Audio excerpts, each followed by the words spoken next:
Hello guys, welcome to my channel sociology with Shikha. तो आज हम इस वीडियो में यूजीसी नेट सोशियोलॉजी का सिलेबस कवर करेंगे और एक ओवरव्यू देखेंगे कि इसमें कौन-कौन से इंपॉर्टेंट यूनिट्स हैं, उसके सब टॉपिक्स क्या-क्या हैं। तो आइए शुरू करते हैं। जो हमारी यहाँ पे हम देख सकते हैं, जो हमारी पहली यूनिट है वो है समाजशास्त्री सिद्धांत और इसका जो पहला टॉपिक है वो है समाजशास्त्री परंपराएँ। इसमें इम्पोर्टेंट थिंकर है 3 हैं, वो हैं इमानुएल दुर्खीम, मैक्स वेबर और कार्ल मार्क्स। ये तीनों थिंकर काफ़ी इंपॉर्टेंट है, जिसमें आप देख सकते हैं मैंने मार्क भी किया हुआ है। इमानुएल दुर्खीम की धर्म का सिद्धांत समाज और इनका साम्यवादन का सिद्धांत काफ़ी इंपॉर्टेंट है। वैसे ही मैक्स वेबर का नौकरशाही और इनका सामाजिक स्तरीकरण का सिद्धांत है। कार्ल मार्क्स का हम देखते हैं कि वर्ग संघर्ष सिद्धांत। उसी तरीके से हम दूसरे अगर टॉपिक पे बात करें तो संरचना प्रकारवाद एवं संरचनावाद। इसमें भी कई सारे थिंकर्स हैं, हम देख सकते हैं मैलिनोव्स्की है, रेटकिल ब्राउन है, पार्सन्स है, मॉर्टन है, स्ट्रॉस है। और तीसरे टॉपिक पे हम व्याख्यात्मक एवं निर्वचनात्मक परंपराएं, इसमें भी बहुत सारे थिंकर्स हैं। इसमें देख सकते हैं मीड है, मैनहेम है, गारफिंकल है, गॉफमैन है। वैसे उत्तर आधुनिकतावाद और उत्तर संरचनावाद एवं उपनिवेशवाद में भी ये काफ़ी थिंकर है। एडवर्ड सैड है, पेरे बोर्दू हैं, मिशेल फूको हैं, योगेन हैबसमास हैं, एंथनी गिडेंस है और कैसल्स हैं। हमारा जो फिफ्थ जो टॉपिक है वो है भारतीय चिंतक। ये भी इम्पॉर्टेंट है। तो इसमें देखते हैं एम.के. गांधी है, बी.आर. अम्बेडकर, राधा कमल मुखर्जी, जी.एस. खोरे और एम.एन. श्रीनिवास, एरावती कर्वे।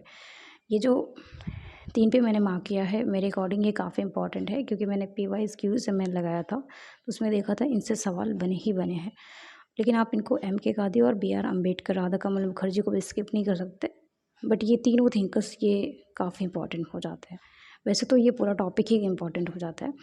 एक चीज़ मैं आपको बता देना चाहूँगी, ये जितने भी थिंकर हैं यूजीसी नेट के सिलेबस में, वो बहुत इंपॉर्टेंट हो जाते हैं। मेरे अकॉर्डिंग जब मैंने एनालिसिस किया था तो इसमें 26 टोटल थिंकर हैं। जो 20 हैं वो वेस्टर्न के थिंकर हैं और जो 6 हैं वो हमारी इंडियन थिंकर। और इन थिंकर्स जो यूजीसी नेट के जो पीवाईक्यूज़ अब आप लगाएंगे तो आप खुद ही देखेंगे कि उसमें थिंकर्स की थ्योरी और उनके बुक से जो रिलेटेड जो क्वेश्चंस है वो काफ़ी ज़्यादा आते हैं। मुझे लगता है कि अगर आपने इतना कवर कर लिया तो आपके 60-70% सोशियोलॉजी का जो पेपर है वो कवर हो जाएगा।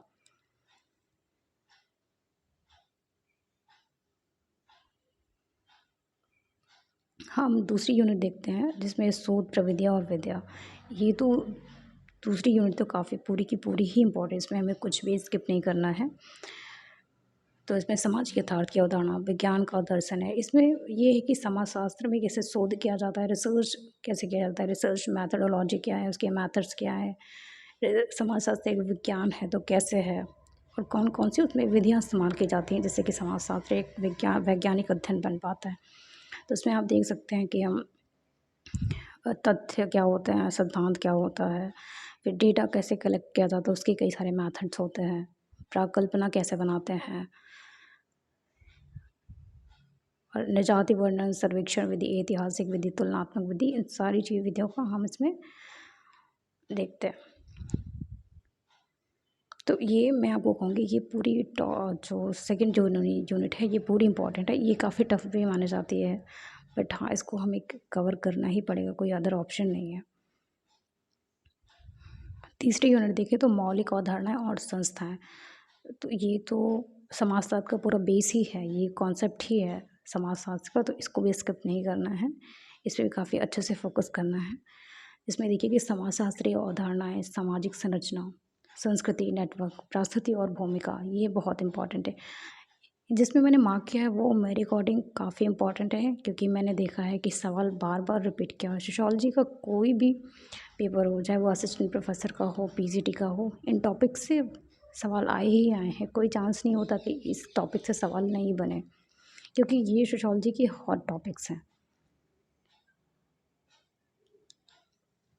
इसी तरीके से देखिए पहचान है, समुदाय है, प्रवासी है, मूल मानदंड और नियम, पर्सनहुड, हैबिट्स और एजेंसी है, अधिकारी तंत्र, सत्ता और प्राधिकार। और जो हमारा दूसरा टॉपिक है वह है सामाजिक संस्थाएं। इसमें विवाह, परिवार और नातेदार, ये मोस्ट इम्पॉर्टेंट है। इसको आप 3 मार्क कर लीजिएगा, स्टार्ट कर लीजिएगा। फिर अर्थव्यवस्था है, राज्य शासन विधि है, धर्म है, शिक्षा है, कानून और रीति रिवाज, जिसमें कि विवाह, परिवार और नातेदारी ये बहुत इम्पोर्टेंट है। उसी तरीके से देखते हैं सामाजिक स्थिरीकरण, ये पूरा कॉन्सेप्ट ही बहुत इम्पोर्टेंट है। इसके जो सब कॉन्सेप्ट है वो है सामाजिक विभेद है, पदानुक्रम है, असमानता और जाति और वर्ग, लैंगिकता, दिव्यांगता, प्रजाति, जनजाति और निजातीयता। फिर सामाजिक परिवर्तन और प्रक्रियाएं, ये इम्पोर्टेंट है। उद्विकास और प्रसार, उद्विकास के जो सिद्धांत है और उससे रिलेटेड जो थिंकर्स है वो पूछे जाते हैं। आधुनिकीकरण और विकास, सामाजिक रूपांतरण और वैश्वीकरण तो इम्पोर्टेंट है ही है, इससे भी सवाल बनते ही बनते हैं। सामाजिक गतिशीलता, ये भी इम्पोर्टेंट है। अब हमारी 4th यूनिट देखते हैं। 4th यूनिट में है ग्रामीण और नगरीय रूपांतरण। इसमें जाति और जनजाति बस्तियाँ, ये जाति और जनजाति इसमें काफ़ी इम्पोर्टेंट हो जाता है। जाति तो आप जानते हैं कि भारतीय समाज की एक प्रमुख विशेषता रही है, तो जाति से संबंधित जो भी सिद्धांत है वो बहुत इम्पोर्टेंट है। और जनजातियों से संबंधित आर्टिकल्स पूछे जाते हैं। फिर संविधान के अनुच्छेद में कौन से आर्टिकल में जनजातियों का वर्णन किया गया है और कौन से आर्टिकल में इनको आरक्षण दिया गया है लोकसभा और राज्यसभा में। तो इस तरीके से जनजातियों से रिलेटेड सवाल पूछे जाते हैं। और दूसरे टॉपिक की बात करें तो इसमें है नगरीय समाज। नगरीय समाज में नगरवाद, नगरीयता और नगरीकरण, ये बहुत इंपॉर्टेंट है। इससे नगरवाद, नगरीयता और नगरीकरण से संबंधित जो सिद्धांत हैं वो काफ़ी इंपॉर्टेंट है, जिसमें है पार्क और बर्गेस का कुछ सिद्धांत है, इसमें सवाल आते हैं। और भी कई सारे टॉपिक्स हैं, आप देख सकते हैं। आप चाहे तो इन टॉपिक्स को स्किप कर सकते हैं मेरे अकॉर्डिंग, बट आपको ओवरऑल एक सिलेबस कवर करना ही है। जो ज़्यादा इंपॉर्टेंट टॉपिक है उसको पहले कवर करना है और उसको काफ़ी फोकस करना है, बार बार रिवाइज करना है। और कुछ टॉपिक्स ऐसे हैं जो आप उसको स्किप कर सकते हैं।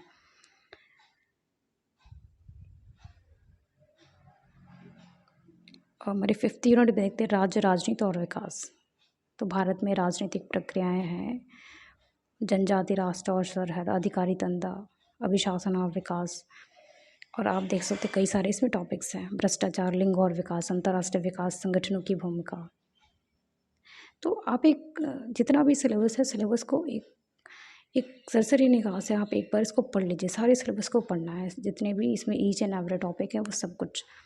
बट उसके बाद से आप डिसाइड करिए कि आप जो इम्पोर्टेंट हैं, जिनसे सवाल आए हैं, थिंकर्स से सवाल और कुछ है सामाजिक स्थिरीकरण, जाति और जनजाति, इस पर आपको काफ़ी ज़्यादा फोकस करना है। तो एक बहुत ही स्मार्ट स्ट्रेटजी होती है यूजीसी नेट सिलेबस को कवर करने की। मैंने ऐसे ही किया था। मैंने 2022 में यूजीसी नेट का एग्ज़ाम क्लियर किया हुआ। फिर हमारी जो 6th यूनिट है वो है अर्थव्यवस्था और समाज, जिसमें है विनिमय, उपहार, पूंजी, श्रम और बाजार, संपत्ति और संपत्ति संबंधी, ये सब देख सकते हैं। काफ़ी इसमें टॉपिक्स हैं। ठीक है, इसमें गरीबी और अपवर्जन ये इंपॉर्टेंट टॉपिक है। 7वीं यूनिट देखें पर्यावरण और समाज है हमारा। इसमें कई सारे टॉपिक्स हैं, आप देख सकते हैं। आदिवासी समुदाय और वन नीतियाँ, ये इम्पोर्टेंट है। पर्यावरण, प्रदूषण आप देख लीजिएगा, जन स्वास्थ्य और दिव्यांगता है, जलवायु परिवर्तन और अंतर्राष्ट्रीय नीतियाँ, पर्यावरण संबंधी आंदोलन, ये काफ़ी इंपॉर्टेंट है। जैसे चिपको आंदोलन हो गया, साउथ में कुछ आंदोलन हुए थे, ये आंदोलन काफ़ी इंपॉर्टेंट है। हमारी 8वीं यूनिट में देखो तो परिवार, विवाह और नातेदारी, जैसे कि मैंने आपको पहले भी बता सकती हूँ, ये काफ़ी इंपॉर्टेंट टॉपिक है, परिवार, विवाह और नातेदारी। तो हमें यहाँ पे इसको काफ़ी होलिस्टिक अप्रोच के साथ इसको पढ़ना है। इसके सैद्धांतिक उपागम हैं, इसमें संरचना, प्रकारवादी, वैवाहिक संबंध और सांस्कृतिक, लिंग संबंध और शक्तिगत की, विरासत, उत्तराधिकार और प्राधिकार, और काफ़ी सारे टॉपिक्स हैं इसमें। परिवार के उभरते स्वरूप हैं, भावनाएं और परिवार। हाँ, एक टॉपिक है घरेलू हिंसा का, जो महिलाओं के विरुद्ध घरेलू हिंसा का अपराध है, ये काफ़ी पूछा जाता है। वैसे एक काफ़ी फेमस क्वेश्चन है, वो है घरेलू हिंसा अधिनियम कब आया था, तो 2005 में ऐसे पूछे जाते हैं। कुछ अधिनियम हैं जिनके आप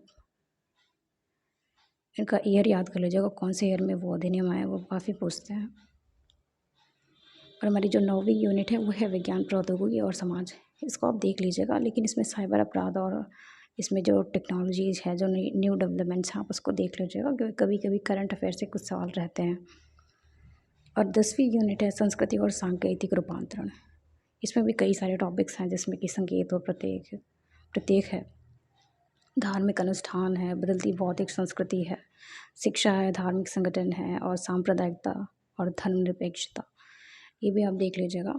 संस्कृति और राजनीति, लिंग देह और संस्कृति, कला, सौंदर्य बौद्ध विज्ञान, आचार शास्त्र, नैतिकता, खेल कूद और संस्कृति, धर्म और अर्थव्यवस्था, संस्कृति और पर्यावरण, नूतन धार्मिक आंदोलन। तो इस तरीके से देखा हमने पूरा सिलेबस देखा। इसमें टोटल 10 यूनिट हैं, लेकिन एक स्ट्रैटेजी क्या होनी चाहिए कि आपको पूरा सिलेबस कवर करना है, इसमें कोई डाउट नहीं है। बट जो मैंने किया था अपनी तैयारी के दौरान, मैंने PYQs देखा था कि और ये देखा, उसको एनालिसिस कर देखा था कि कहाँ से सवाल आए हैं। तो जो मैंने एनालिसिस किया था उसके अकॉर्डिंग थिंकर से काफ़ी सवाल आए हैं और उनके बुक्स जो हैं उनसे सवाल बने हैं। बाकी टॉपिक से भी सवाल आए हैं, ऐसी बात नहीं है, लेकिन जो 70 to 80% जो सवाल है इन्हीं से पूछे गए हैं। तो एक अच्छी स्ट्रैटेजी यही होनी चाहिए कि पहले हमें जो इम्पोर्टेंट टॉपिक हैं उसको कवर कर लें और बाकी के जो हमारे बजट टाइम है उसमें हम ये सारे टॉपिक्स हम कवर करें। तो हमारे नेक्स्ट वीडियोज़ में हम थोड़े PYQs के बारे में डिस्कस करेंगे।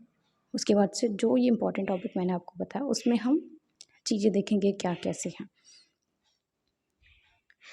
ये सिलेबस मैंने UGC की वेबसाइट से डाउनलोड किया, आप भी वहाँ पे कर सकते हैं और ये आप हिंदी इंग्लिश दोनों में देख सकते हैं। अगर आप इंग्लिश में कंफर्टेबल हो तो इंग्लिश में देख लीजिएगा और हिंदी में कंफर्टेबल हो तो हिंदी में देख लीजिएगा। एंड लास्ट, अगर आपको ये वीडियो यूज़फुल लगा हो, अगर ये सेशन को आपने एंजॉय किया हो तो please like and subscribe my channel. Thank you so much.